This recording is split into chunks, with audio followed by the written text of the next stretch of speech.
દર મહિનાના રવિવારે પ્રધાનમંત્રીની મન કી બાતનો કાર્યક્રમ યોજવામાં આવે છે। તેમના દ્વારા મન કી બાત કરવામાં આવે છે અને તેને જ અંતર્ગત આજે 110મો મન કી બાત કાર્યક્રમ યોજવામાં આવ્યો હતો। તો વડોદરામાં ઇન્ડિયન મેડિકલ હાઉસ દ્વારા આજે 110મી પ્રધાનમંત્રી મન કી બાત હતો કાર્યક્રમ, તેનું આયોજન કરવામાં આવ્યું હતું। પ્રધાનમંત્રી મન કી બાતનો આજે 110મો એપિસોડ હતો, ત્યારે આજે 200 જેટલા જે ડોક્ટરો છે તે ભાજપમાં જોડાયા હતા। સાથે જ વડોદરા શહેરના 2 નવી હોસ્પિટલ પણ મળી રહી છે। ત્યારે Indian medical association house Vadodara ખાતે પ્રધાનમંત્રી નરેન્દ્ર મોદીજીના મન કી બાતની 110મા એપિસોડનું નિહાળવાનું આયોજન કરવામાં આવ્યું હતું। આ કાર્યક્રમમાં ગુજરાત સરકારના મુખ્ય દંડક શ્રી બાલકૃષ્ણ શુક્લ, વડોદરા મહાનગર ભાજપના અધ્યક્ષ ડોક્ટર વિજયભાઈ શાહ, વડોદરા મહાનગરપાલિકાના સ્ટેન્ડિંગ કમિટીના અધ્યક્ષ ડોક્ટર શીતલ મિસ્ત્રી, નગર પ્રાથમિક શિક્ષણ સમિતિના અધ્યક્ષ મિનેશ પંડ્યા સહિતના મહાનુભાવો ખાસ ઉપસ્થિત રહ્યા હતા। આજનો દિવસ એ વડોદરા શહેર માટે અને આમ તો આખા દેશ માટે ખૂબ જ ઐતિહાસિક દિવસ છે। દેશમાં સૌપ્રથમ વખત એકી સાથે 5 એમ્સનો શુભારંભ થવા જઈ રહ્યો છે। આપણા લોકલાડીલા વડાપ્રધાન શ્રી રાજકોટ ખાતેથી રાજકોટ એમ્સ સહિત 5 એમ્સનો જ્યારે શુભારંભ કરાવી રહ્યા છે, ત્યારે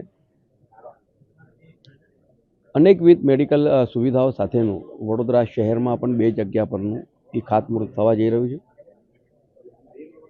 અનુસયા લેપ્રસી ગ્રાઉન્ડ અને એસએચજી હોસ્પિટલ ખાતે ખૂબ જ અત્યાધુનિક સુવિધાઓ સાથેની 2 હોસ્પિટલો જ્યારે શરૂઆત થઈ જવા રહી છે। આ હોસ્પિટલનો ફાયદો વડોદરા શહેરના જ નહીં, મધ્ય ગુજરાતના જ નહીં, પરંતુ સાથે સાથે મધ્યપ્રદેશ અને રાજસ્થાનના તમામ પેશન્ટોને પણ થશે।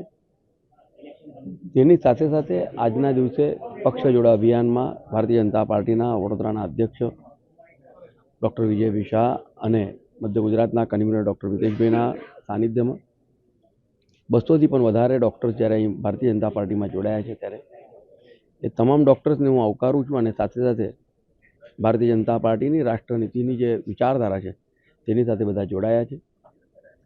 આજના આઈએમએ ખાતે માનનીય વડાપ્રધાન શ્રી નરેન્દ્રભાઈ મોદીજીના મન કી બાતના કાર્યક્રમમાં 110મા એપિસોડમાં આજે તમામ ડૉક્ટરો સાથે મન કી બાત જોવાનો જે લાભો મળ્યો તે બદલ તમામ ડૉક્ટર્સનો પણ ખૂબ ખૂબ આભાર માનું છું। 2014થી પ્રધાન સેવક તરીકે કામગીરી શરૂ કર્યા ત્યારથી દર મહિનાના છેલ્લા રવિવારે સવારમાં 11 કલાકે થતા મન કી બાતના કાર્યક્રમનું આજે વિશેષ આયોજન સમગ્ર ગુજરાતમાં કરવામાં આવ્યું।